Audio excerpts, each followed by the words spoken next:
Hi, welcome to Data Science. I'm Professor Stuckart, and I will be teaching you through this introductory course in data science using the programming language R. This is our first lesson, and for our first lesson, our small goals that we want to hopefully walk away with would be, first of all, understanding what data science is and the tools we're going to use to actually complete data science. Understanding what the importance of reproducibility is in the field of data science. And lastly, how we're going to actually create the accounts for the technology that we're going to use in this particular data science course. So, first of all, what is this course? What is data science? What are we going to be doing? Well, what is data science? Data science is how we turn raw data into understanding, insights, knowledge, and that sort of stuff. And so the typical way this course is going to run, we're going to be given raw data sets, and we want to kind of manipulate those data sets and then hopefully gain some sort of understanding, some insight, some knowledge into the data that we didn't previously know. Now, how are we going to do that? Well, we're going to use computer science to perform statistics. So you've all taken a course in statistics already, and so what we want to do now is take these concepts from statistics and let computers do the difficult part for us. Things that would be impossible to do by hand, we're going to utilize computers and computer science to hopefully make it a little bit easier. And then lastly, well, why are we doing this? Well, first of all, obviously, it's a growing field.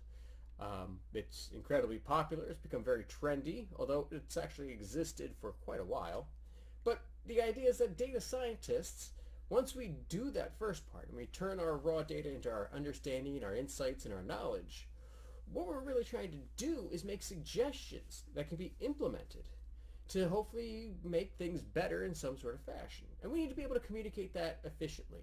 So that's going to be our main goals for this entire course is, well, to learn the computer science part of how to get the computer to do statistics for us, how we take these big data sets and come up with some sort of insight and understanding. And then the most important part is to be able to communicate those findings in an effective manner that people are going to listen to.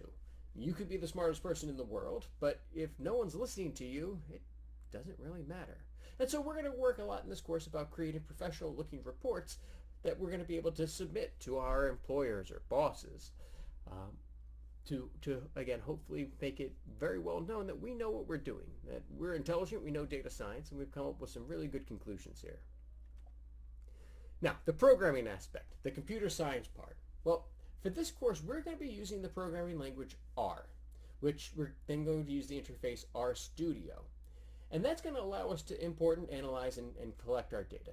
Now, there are lots of other options for programming. You may have heard of some of these other languages, and there's other ones that are popular too. There's Python and Java and JavaScript and C and C++ and C Sharp and Ruby and Perl, and there's so many different programming languages. Well, we're going to be using the programming language R for a couple of reasons. First of all, it is the industry standard in data science. It's the programming language that most statisticians use more than anyone else. And the nice part is it's free. And we're going to come back to that in just a minute. What we're going to be doing when we do our typical kind of workflow as we work through our projects, the idea is going to be to take our data, we need to import it. And we're going to see that there's lots of different ways to do this. There's some that we literally just need a line of code and the data's already exists out in the internet that someone has collected for us. We're going to see that we can also import CSV files or basically Excel spreadsheets to work on. Or we're even going to learn how to scrape the web and, well, basically create our data sets out of what exists on the internet. Once we have our data imported and we have it in R that we can work with, we need to tidy it up. Almost all data is actually going to be untidy. That means people weren't really necessarily setting it up to have it run the way we want it to because, well, honestly, people have been collecting this data for forever and they didn't have enough people to analyze it, or they knew the analyzing would come later. And so we're going to spend a lot of time talking about how we can kind of tidy up the data, which really means that it's part of this understanding mode too, where we're going to transform it, We're going to pick different variables. We're going to visualize. We're going to model. Well, we might need to clean it up a little bit. And we're going to keep doing this process over and over and over again. This understanding process is, as you can kind of see in the picture, it's a circle. It keeps going around and around. Your first draft is going to be terrible. That's just how it is. You're not going to necessarily gain insights from your first time looking at the data or your first choices for what the variables should be. And so you're going to have to play around with it and keep updating. If you're someone who writes a first draft and thinks it's awesome and you never have to revise, well, maybe this is not the field for you. Because we're going to do lots of things, and we're going to do lots of things incorrectly, or lots of things inefficiently, or lots of things that, just don't end up having any value later. And we need to be able to get rid of those and try something brand new. And then once we do have a usable conclusion, again, we need to be able to make sure we can communicate this. And that's that whole writing professional reports part of this particular course. That, again, we're going to focus on as we progress. So, reproducibility. Now, although different disciplines have their own standards for reproducibility, you might have heard of this already, and it actually is a huge crisis right now, particularly in the social sciences, psychology, sociology. You hear all these reports coming out all the time about, oh, people do this, people feel this way, and we have this report that backs it up. But we're finding that a lot of these reports and studies can't be reproduced. It seems like it might have just been, well, who knows? This could have been statistical noise, right? You never know what your sample is going to give. Sometimes things don't work out exactly the way you thought they might. Well, what it really means is that, again, whether we have a designed experiment or an observational study, we need to make sure that whatever our conclusions are from looking at either the experiment or the study, we need to make sure that our conclusions will be reached by anybody else using our same methodology, using our same, well, the same way we went through it. Now again, in the context of this course, we're not going to be doing any designed experiments. We're going to be looking at data that already exists. So everything we're going to be analyzing will be observational studies. That's not to say that designed experiments aren't a very important part of data science. In fact, if you work at a pharmaceutical company, and pharmaceutical companies actually do employ a ton of data scientists, they need to design their experiments from the get-go to make sure it's going to, well, fit all the parameters they need to get FDA approval and those sorts of things. Now, what that means for our course is that everything we do, any conclusion that we reach, we need to make sure that our data that we started with and all of our code that got us from point A to point B is in our final report, in our final file, which is going to be kind of our R markdown file. And again, we'll talk about that a little bit later. So reproducibility in data science, we want to ask ourselves these questions too. Are all the tables and figures and graphics that I've included in my report, are they actually reproducible from the data and from the code? All right, I think that's the most basic question we need to ask ourselves. The second question is that, okay, we have these graphics, we have these visuals, we have these summaries. Well, is it because our code was doing what we wanted it to do? And do we know why it was doing that? Do we know the basics? Do we know the fundamentals? Do we know why things are happening the way they're happening when it comes to executing the code we've written? And again, that's really, really important. We might have a very nice graphic, a very nice visualization that we think communicates our results very well, and it might look great, but we want to make sure that it's actually showing what it is that we're actually trying to show, and it didn't just happen by chance, because, well, that happens. Now, the next thing we want to think about as we continue down data science is that, can I reuse this code for other projects, and can I extend the code to do other things? So these are two kind of higher level concepts that we're going to be working towards as we go through the semester, because you're going to see, if you are employed doing data science, you'll see the same types of projects pop up over and over and over again. And a really, really important thing, or, well, if not important, at least it's very useful, is that we can take our code and basically copy and paste. We're going to be copying and pasting a lot, and a lot of people who do data science professionally do that too. And there's tons of resources, Google and Stack Exchange, and there's all these resources available for us where people have kind of done some of the legwork for us already. And if we have that, well, why try to reinvent the wheel? Let's reuse what we already have. But again, those last two questions are really more advanced questions that we'll deal with later on. But from the get-go, from the very, very start, we want to make sure that we can absolutely reproduce the first two things. Is everything reproducible from our data? And does our code do what we think it does? Now, with the other parts, the reusing the code and how can I extend the code? How do I save this stuff? Well, it would be nice if we had a repository to really save all of our code and all of our projects that we've worked on. Well, that's going to be the first part of our technology and software that we're going to use, which is Git and GitHub. So basically, Git and GitHub, really, the idea is that it's a code repository where we can write our programs, we write our code, and when it works, that's great. We're going to save it to Git, save it to GitHub, and it'll be preserved for forever.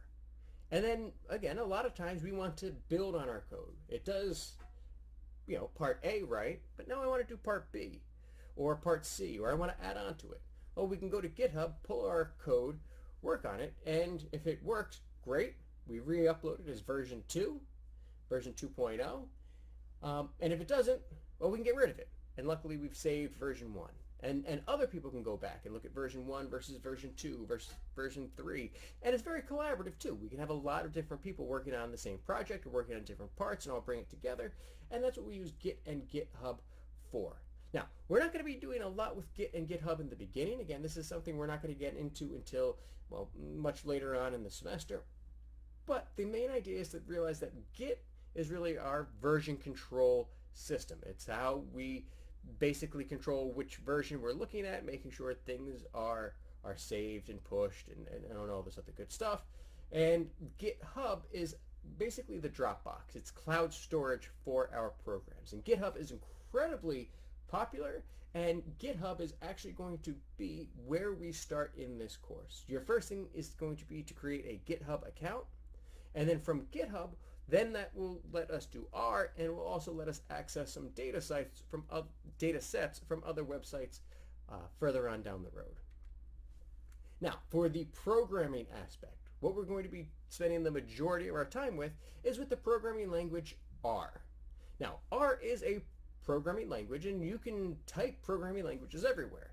Now, when I first started coding, particularly HTML back in the 90s, the 1990s, I know, basically I typed everything on just Notepad. Open up Notepad on Microsoft Windows and typed away. And you can absolutely do that with R. If you know the codes and the commands in R, you can type it wherever you'd like, except, well, it's really nice to actually have an interface that is going to help autocomplete and use color codes and make you actually understand what's going on much, much better. And so R is the programming language. R is an open source statistical programming language. And again, the nice part is it's open source, it's free, and it's been around for so long that so many people have used it and improved it and created all these wonderful things called packages, which is going to let us take what they've done and really we get to use it now at zero cost and zero time to us, and we can take advantage of what everyone else has worked on and kind of build off of that. Our interface for programming, where we're actually going to be typing the code for R, is in RStudio. Now, you can absolutely download RStudio onto your home computer. You can use it there, and that's absolutely fine. You can play around with it, and it'll look great. Most of the stuff we're going to be doing in our course, we're going to use rstudio.cloud, which is a cloud-based version, which means we can open it up in any web browser, and it will have saved our work from wherever we were working on, whether it was our home computer or our school computer or our work computer, and we'll be able to access the same exact files, basically from everywhere. Now, that means you don't have to download RStudio. You can just go to rstudio.cloud. And once you have your GitHub account, you can log into RStudio using your GitHub account, and that's exactly what you should do. Now, R is the programming language, RStudio is our interface, and then our reproducible code that we talked about is going to be stored on what's called an R Markdown file.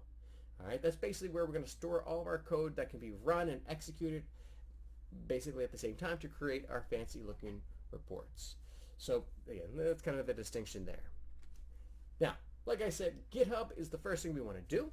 So when you create your GitHub account, which you can do right now, you should do that as the very first step of this course as soon as this video ends.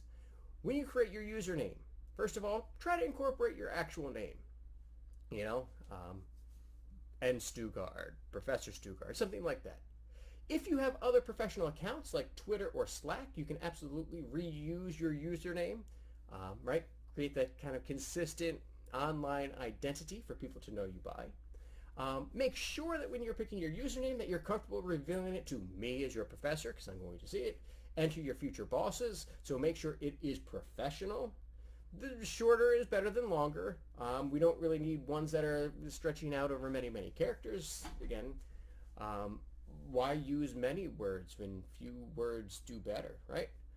Also try to be unique. Make sure that people can identify you and make it timeless. So that means don't highlight your current college, employer, those sorts of things. You know, for example, one of my buddies, his account name for pretty much everything is Produce Avenger 02. Because he worked at a grocery store stocking produce back in high school, he drove an Avenger, and we graduated high school in 02. That is a perfect example of a terrible username to pick because none of it's timeless, none of it highlights who he is, and none of it is applicable anymore. Not that he used to work in a grocery store, he doesn't do that anymore. He used to drive an Avenger, now he doesn't even own a car, and he graduated in 02 from high school, and sorry guys, spoiler alert, especially once you leave college, nobody cares about what you did in high school. It doesn't matter anymore. And then of course, one of the other things you want to keep in mind is you don't want words with special meaning in programs. So, you know, like if-then statements or NA or root, you know, again, like I said, stick mostly to your name and things that would identify you. So, that basically wraps up our first video. And so now that you watch this video, can you answer the following questions? What is the purpose of data science? Right? Why do we do it? And, well, why does this whole field exist? Why are you taking this course? Why do employers want people who can do data science? Number 2, what does it mean for our results to be reproducible? All right, what do we need to make sure that we have taken care of in every finalized project that we do to make sure that it is reproducible? And lastly, what interface are we going to be using to program RN? If you can't answer those questions, hey, luckily we're on YouTube. Go back, make sure you can go through the questions and make sure those are the ones you're able to answer. All right, until next time, take care.